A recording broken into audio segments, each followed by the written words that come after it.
La guerre des tranchées est évoquée d'une écriture faite à la fois de boue et de sang pour rendre compte des meurtrissures infligées, aussi bien morales que physiques, ou de l'horreur d'une bataille avec son cortège de gémissements, de râles, de corps déchiquetés. Dans cet univers oppressant, il y a, au dépit de la folie meurtrière, la place pour des moments de bonheur, un repas chaud, une couche de paille, du vin, instant précaire arraché à la douleur. Le narrateur, Jacques Larcher, dont on sait seulement qu'il écrit, s'attache à relater les trajectoires de quelques-uns de ses camarades, parmi lesquels Gilbert de Machy et Sulfard. L'un finira mort sur le champ de bataille et l'autre connaîtra la difficile réinsertion sociale des anciens combattants, car pour un citadin qui n'a pas connu le front, la guerre demeure insolemment abstraite, ce qui fait dire à Sulfard, rejetant l'hypothèse de la défaite: « Je trouve que c'est une victoire, parce que j'en suis sorti vivant. »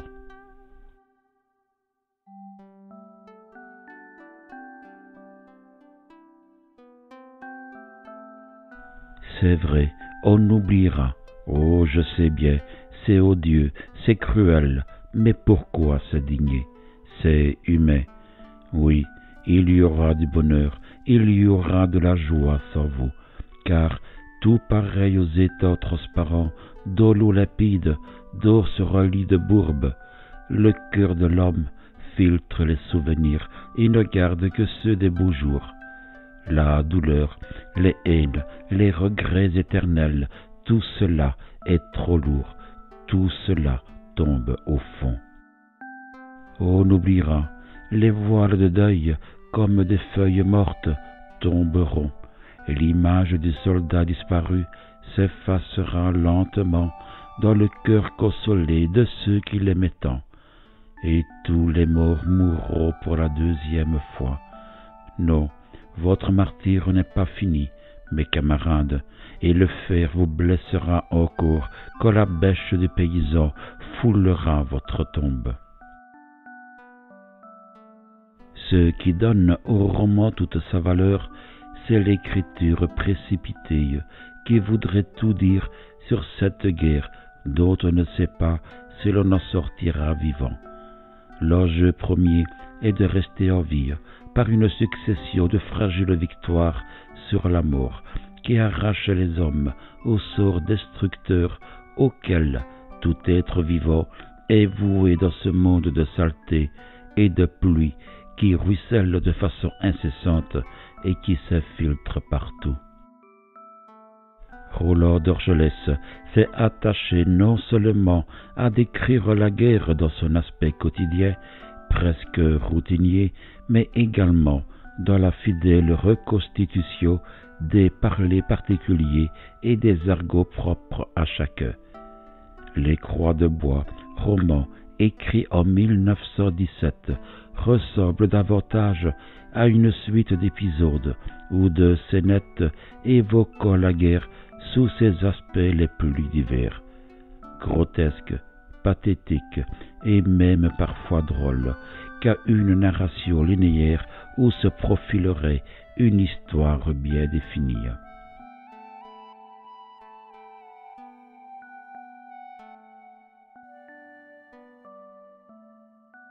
De Machy s'arrêta aux premières tombes. Des cadavres avaient été amenés depuis la veille et attendaient leur fosse, couchés entre les croix. L'un était enveloppé dans une toile de tente, les seuls rigides que le sang durcissait encore. Les autres étaient restés comme ils s'étaient battus, la capote terreuse, le pantalon boueux, et souriaient pour cacher leur visage bouffi ou cireux, leur pauvre face violacée, conneudie, barbouillée avec la lie de vin. La tête d'un sergent, pourtant, était voilée, on l'avait enfoncée dans une musette comme dans une cagoule. et on devinait l'horrible blessure sous ce suaire de sang caillé. Il portait une alliance au doigt. Le bras de petit chasseur s'était détendu et semblait barrer l'allée, les ongles enfoncés dans la terre molle. S'était-il traîné depuis les tranchées pour venir mourir là? Ce qu'il fallait, c'était se pétrir le cœur, s'assimiler la guerre jusque dans ses poisons, et de ces deux êtres ne plus faire que l'écrivain et le soldat. Je n'avais pas encore pensé nettement à un livre, mais sans que je l'eusse voulu, il s'édifiait de lui-même. Mais en regardant toutes ces croix dont les mains se joignaient et tous ces jeunes hommes dont chacun portait sa plaque individuelle au cou pour reconnaître le cadavre, j'ai brusquement compris que, morts ou vivants, nous ne formions qu'une immense armée sous un unique emblème, des croix de bois. Mon livre avait trouvé son nom.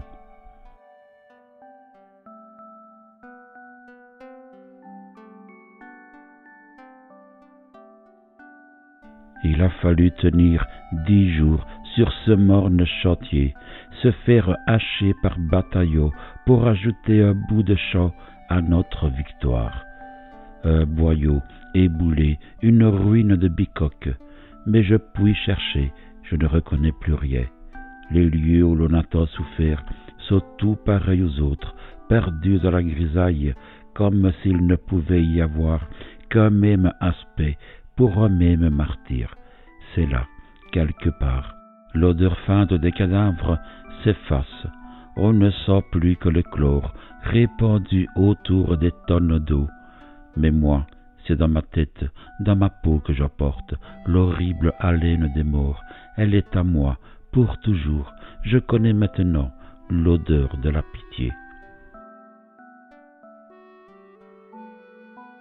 Mon cher Dorgelès, votre livre est le premier qu'on ait écrit sur la guerre pour m'émouvoir. Ici, rien ne distrait du tableau intime et terrible, grossier et tragique.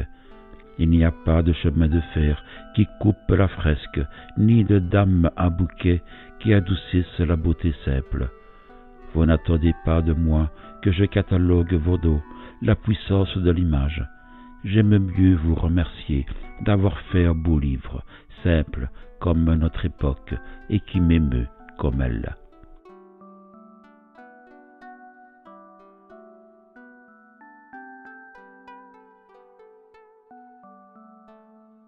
On s'était battu en septembre dans ce pays, et, tout le long de la route, les croix au garde à vous s'alignaient pour nous voir défiler. Près d'un ruisseau, tout un cimetière était groupé. Sur chaque croix flottait un petit drapeau, de ces drapeaux d'enfants qu'on achète au bazar, et cela, tout claquant, donnait à ce chant de mort un air joyeux d'escadre en fête. Sur le bord des fossés, leurs fils s'allogeaient, croix de hasard, faites avec 2 planches ou 2 bateaux croisés. Parfois, toute une section de morts sans nom, avec une seule croix pour les garder tous. Soldats français tués au champ d'honneur, épelaient leur régiment. Autour des fermes, au milieu des champs, on en voyait partout. Un régiment entier avait dû tomber là.